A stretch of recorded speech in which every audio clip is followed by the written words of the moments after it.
함께 말씀 보시겠습니다. 오늘 함께 보실 말씀은 출애굽기 14장 1절부터 9절 말씀입니다.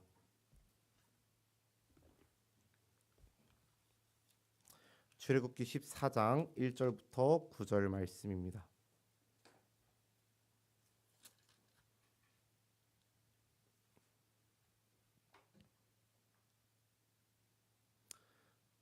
출애굽기 14장 1절부터 9절 말씀을 제가 한 절, 여러분들이 한 절 교독하여 읽은 후에 마지막 절은 함께 한 목소리로 읽도록 하겠습니다.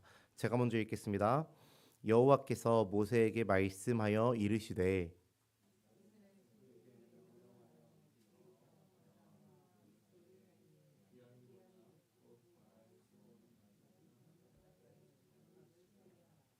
바로가 이스라엘 자손에 대하여 말하기를 그들이 그 땅에서 멀리 떠나 광야에 갇힌 바 되었다 하리라.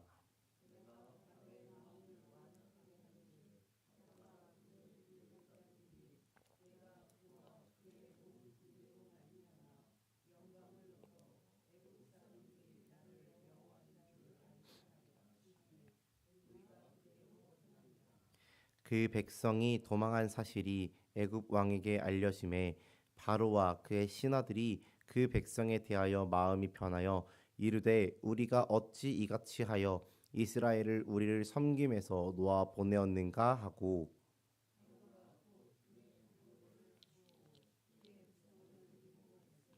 선발된 병거 600대와 애굽의 모든 병거를 동원하니 지휘관들이 다 거느렸더라.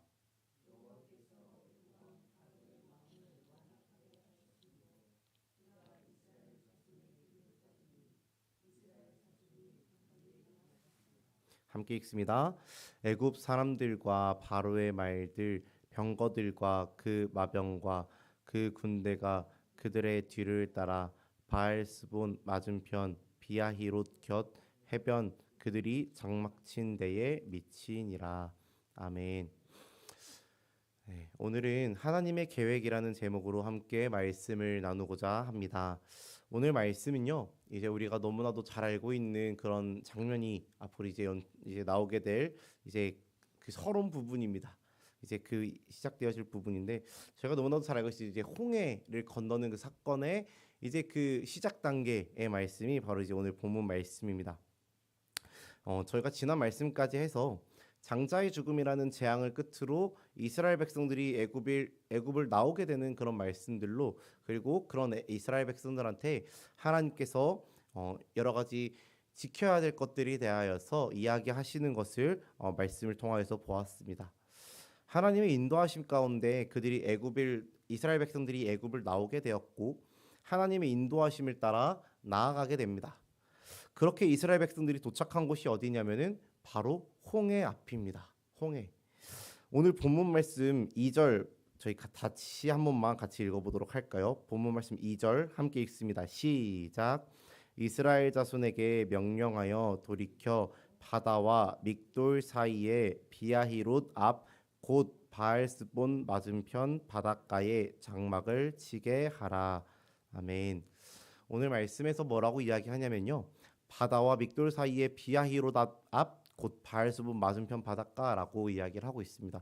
저희가 흔히 이제 이야기하는 홍해를 가리키는 말입니다. 홍해 앞에 이제 그들이 있었다라는 건데 홍해 앞에서요. 이 이스라엘 백성들이 무엇을 하냐면요. 그냥 거기에 서서 기다린 것이 아니라 하나님이 명령하셨는데 뭐라고 명령하시냐면은 장막을 치라고 명령을 하십니다. 장막을 친다는 건요. 그곳에서 뭐 잠깐 머물렀다 가는 것을 이야기하는 것은 아닐 것입니다. 이스라엘 백성들이 뭔가 막 원터치 텐트를 이렇게 막 들고 다녔던 것도 아니고 그냥 폈다가 금방 다시 접었다가 할 수 있는 그런 텐트를 가지고 다녔던 것도 아니고요.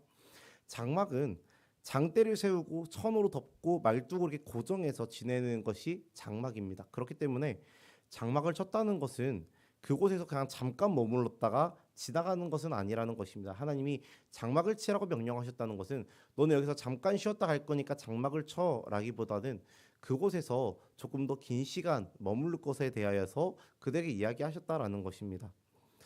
그런데요, 이렇게 홍해 앞에서 그냥 그들이 장막을 치고 하나님이 언제 일하시지라고 기다리기만 하면 다행인데 이들에게 문제가 한 가지 발생합니다.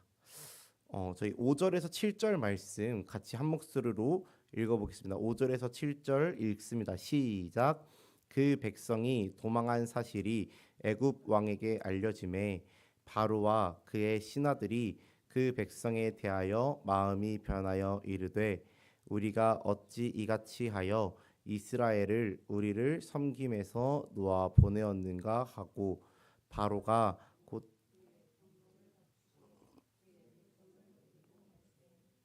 선발된 병거 600대와 애굽의 모든 병거를 동원하니 지휘관들이 다 거느렸더라.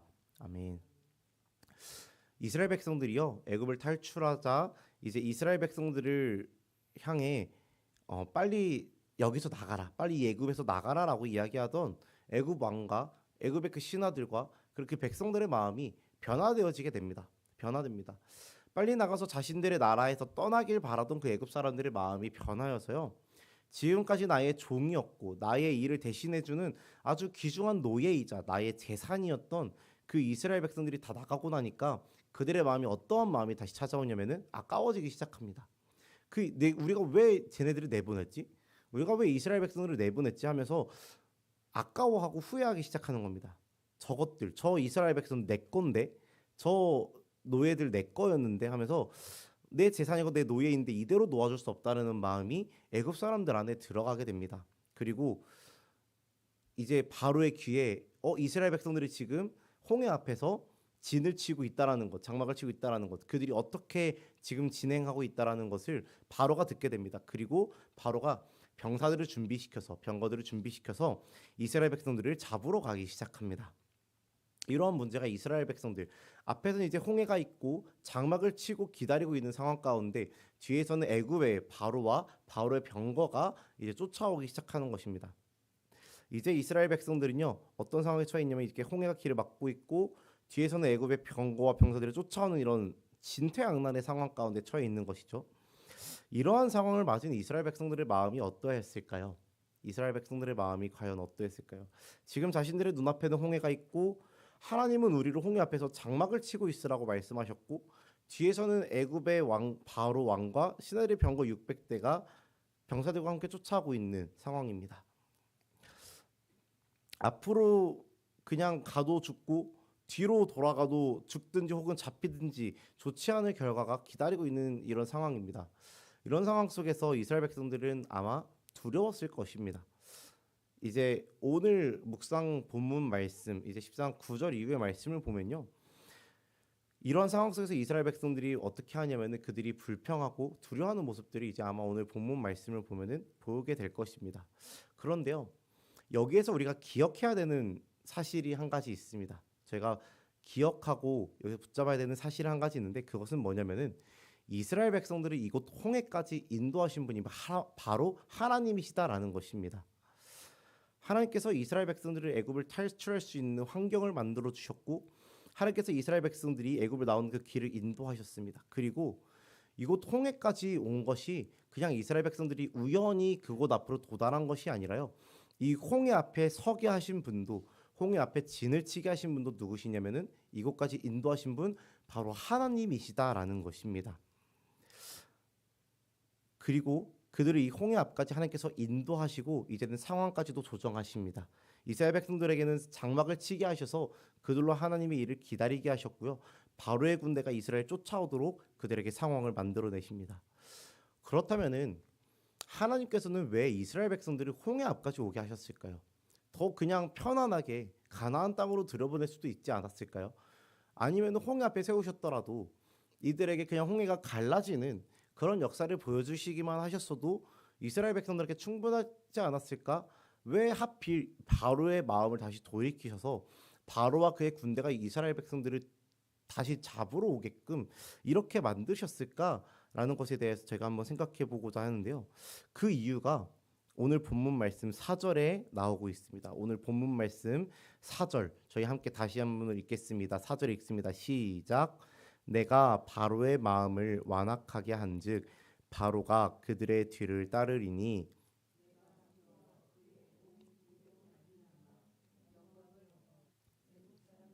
나를 여호와인 줄 알게 하리라 하시매 무리가 그대로 행하니라.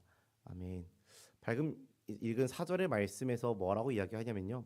바로의 마음을 완악하게 하셔서 이스라엘의 뒤를 따르게 하겠다고 하시면서 이렇게 말씀하십니다. 내가 그 바로와 바로의 온 군대로 말미암아 영광을 얻어 애굽 사람들이 나를 여호와인 줄 알게 하리라. 즉 하나님께서 이 이스라엘 백성들을 홍해 앞으로 인도하신 이유는요. 바로와 바로의 군대를 사용하셔서 하나님이 진짜 신이라는 것을, 하나님만이 참 하나님이심을 이스라엘 백성들 그리고 애굽에게 나타내고자 하셨다라는 것입니다. 이를 통해서 다시 얘기해드리면은 이 홍해 앞에 이스라엘 백성들을 내세움으로 인하여서 이들을 홍해 앞에 세우시고 바로의 군대가 쫓아오게 하시고 그들로 하여금 하나님의 일을 기다리게 함으로써 1차적으로 이스라엘 백성들이 정말 하나님의 하나님 되심을, 하나님이 참 신이심을, 그리고 더 나아가 하나님이 정말 세상 권세를 이기시는 분이심을 그들에게 나타내고자, 이스라엘 백성들에게 그리고 쫓아오는 애굽 백성들에게 그 하나님을 나타내고자 하셨다라는 것입니다. 아직 믿음이 연약한 이스라엘 백성들입니다. 아직 그들에게 하나님을 향한 이 믿음들이 바로 세워지지 않습니다. 이스라엘 백성들은 이 일 앞에서, 일 뒤에 이 홍해 옆에가 있고 바로의 군대가 쫓아오는 이 일을 통해서도 하나님께 여전히 불평하는 그런 백성들입니다. 아직 하나님의 일하심을, 그 10가지 재앙을 봐와놓고서도 아직 하나님을 온전히 믿지 못하고 있는 그런 상태입니다. 그러한 이스라엘 백성들에게 이 일을 통하여 나타내시는 것입니다.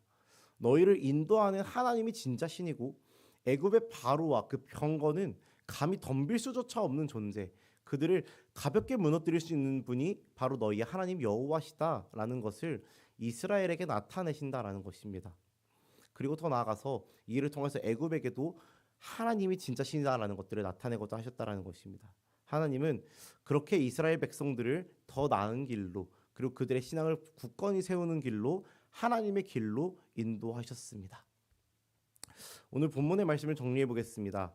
하나님이 이스라엘 백성들을 인도하셨습니다. 애굽에서부터 탈출시켜서 이제 인도하여 오시는데 어디로 인도하시냐면은 홍해 앞까지 인도하십니다. 그러면서 그들에게 장막을 치게 하셨고 뒤에서는 바로와 바로의 군대가 쫓아오게 하셨는데 다 틀렸다고 생각될 그런 상황 가운데 하나님이 말씀하시는 것입니다. 이 상황은 하나님의 영광을 위해, 그리고 하나님의 하나님 되심을 나타내기 위해, 그의 백성으로 강하고 능하신 여호와 하나님을 나타내시기 위해 이곳 가운데 세우시고 인도하셨던 하나님의 계획이었다라고 이 말씀을 통해서 나타내시는 것입니다. 우리의 삶에서도요, 마치 이스라엘 백성들의 그 상황과 같은 앞길이 막힌 것만 같고 내가 더 나아갈 방향을 잃은 채 두렵고 그저 불평밖에 나오지 않는 그런 상황들이 찾아올 때가 있을 것입니다. 그럴 때면 우리가 혹 이렇게 생각들을 하게 될 것입니다. 하나님 도대체 왜 나한테 이러한 시간을 허락하시나요? 하나님 왜 하나님을 믿는 저를, 하나님을 따르는 저를 이렇게 힘들게 하시나요? 혹은 여기서 더 나아가서 하나님 저를 왜 버리셨나요? 라고 생각하게 될 때도 있을 것입니다. 그런데요, 분명한 것은요, 하나님의 인도하시는 이 길은 늘 순탄한 평지만은 아니다라는 것입니다. 하나님은 때론 광야를 걷게 하실 때도 있고요, 하나님은 때론 우리를 홍해 앞으로 인도하실 때도 있습니다. 때로는 우리 뒤에서 바로의 병거와 바로의 병사들이 쫓아오는 것만 같이 정말 우리에게 어려운 일들이 계속해서 우리를 쫓아오는 그런 일들을 우리에게 맞닥뜨리게도 하시기도 합니다. 그리고 그곳으로 인도하시는 하나님은 분명한 계획과 분명한 그분의 의도를 가지고 계십니다. 사랑하는 성도 여러분, 때로는 내 삶이 홍해 앞에 선 것만 같고 때로는 내 뒤에서 세상의 권세가 나를 무너뜨리려고 쫓아오는 것만 같은 때도 있을 것입니다. 때로는 나를 광야에 두시는 것처럼 외로워질 때도 있을 것입니다.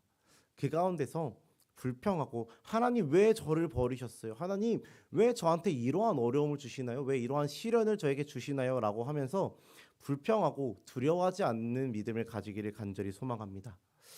그 상황으로 나를 인도하신 그 하나님을 신뢰하고 그 상황을 무너뜨리시고 승리하실 하나님을 신뢰하길 소망합니다. 그리고 그 상황을 통하여서 영광 받으실 그 하나님을 신뢰함으로 온전히 하나님께 나의 삶을 맡겨드리는 그런 삶을 살아내시는 모든 성도님들의 우리의 삶이 되기를 간절히 소망하고 축복합니다.